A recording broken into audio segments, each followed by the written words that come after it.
The ghost city time usually heals all wounds, but there are some places on this earth where time has simply stopped. Pripyat. Today it is a ghost town reclaimed by the forest, empty apartment blocks staring like hollow skulls, rusting swings creaking in the wind, a yellow Ferris wheel that never took a single passenger. But in 1986, this was a paradise, the Atom City, the pride of the Soviet Union. We know the history. We know the date, April 26. We know the reactor number 4. But history books often miss the silence before the scream.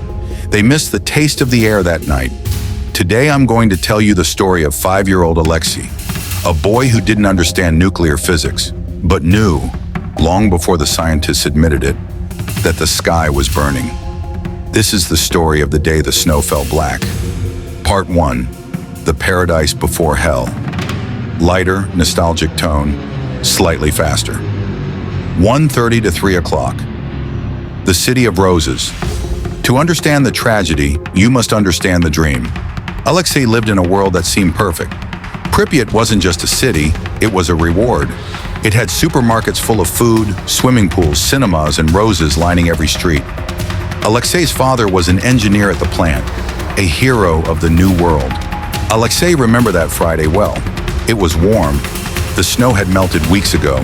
He was excited because the grand opening of the amusement park was just days away. May 1st, he had promised his teddy bear, Misha, that they would be the first ones on the Ferris wheel. That night, Alexei went to sleep with his window slightly open to let in the fresh spring breeze, a breeze that would soon carry the breath of death. Part 2, The Awakening, tense, whispery, slow, and scary. 3 o'clock to 5 o'clock. 1:23:45 a.m. The clock ticked, 1:23 and 45 seconds. There was no earth-shattering boom for Alexei, just a dull thud, like a heavy book falling on the floor in the apartment above. But then came the light. Alexei opened his eyes. Through the gap in his curtains, a strange, beautiful glow pierced the darkness. It wasn't the orange of a fire, it was blue. A glowing, electric, impossible azure beam shooting straight up into the starry sky, like a bridge to the heavens.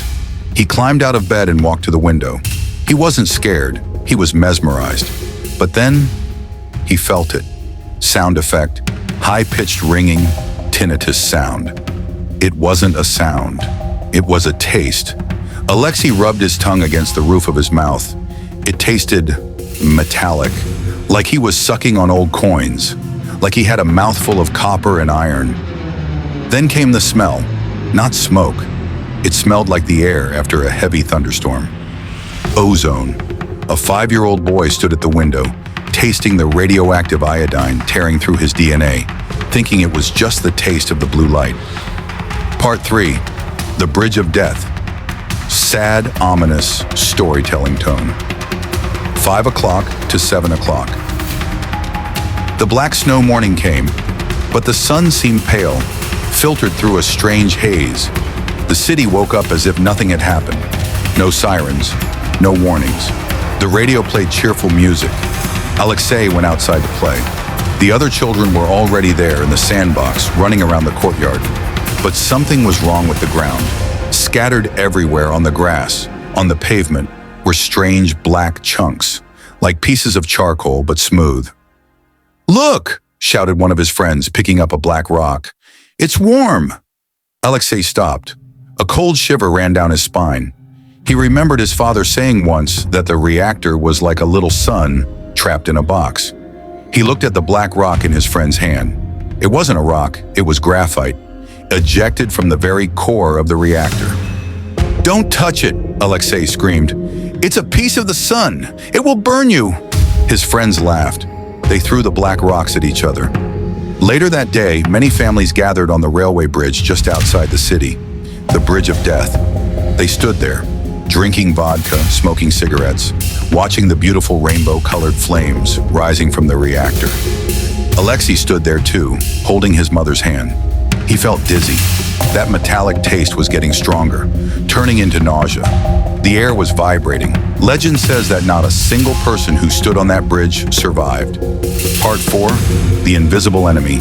Dramatic, heavy, emotional. 7 o'clock to 8:30. The sickness by the afternoon. The laughter in the playground had died down. One by one, the children went home. Not because they were tired, but because they felt heavy. Alexei sat in his room. His face was flushed red, like a bad sunburn. But he hadn't been in the sun. He started to vomit. Again and again. His mother thought it was food poisoning. Maybe the sausages were bad, she said, wiping his sweating forehead with a cold cloth. But the cloth couldn't wipe away the radiation. It was inside him. It was inside the walls. It was in the water glass on the table. The adults were confused, but Alexei, in his feverish delirium, whispered to his teddy bear, "Misha, the blue light is inside us now."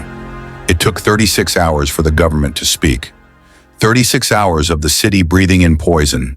Finally, the buses came. "Temporary evacuation," the loudspeaker said. "Take only your documents. You will be back in 3 days." 3 days? Alexei looked at his room one last time.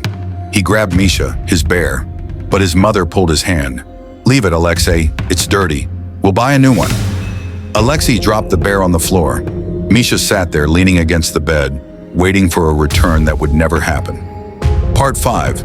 Conclusion. Philosophical, haunting, final. 8:30 to 10 o'clock. The eternal wait. Alexei never saw Pripyat again.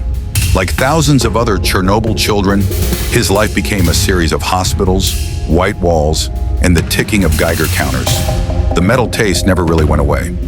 Years later, explorers entering the exclusion zone found an apartment on the 4th floor of a crumbling building. Inside, the wallpaper was peeling. The floor was covered in dust and glass. But in the corner of a small bedroom, sitting alone against a rusted bed frame, was a teddy bear. Gray with dust, highly radioactive, but still waiting. Some say Alexei's spirit sometimes returns there. Not as a ghost, but as a memory of what was lost. The boy who tasted metal. The boy who knew that the beautiful blue light was not a bridge to heaven, but a highway to hell. Chernobyl wasn't just a nuclear disaster. It was the murder of innocence. And if you listen closely to the wind howling through the empty streets of Pripyat today, you don't hear the atoms splitting. You hear the laughter of children, silenced forever by the black snow. Outrow, standard YouTuber closing. What do you think? Was the metallic taste a warning from nature? If you want to support this channel and hear more untold stories from history's darkest corners, please like and subscribe to The Soul's Memory. Until next time, stay out of the dark.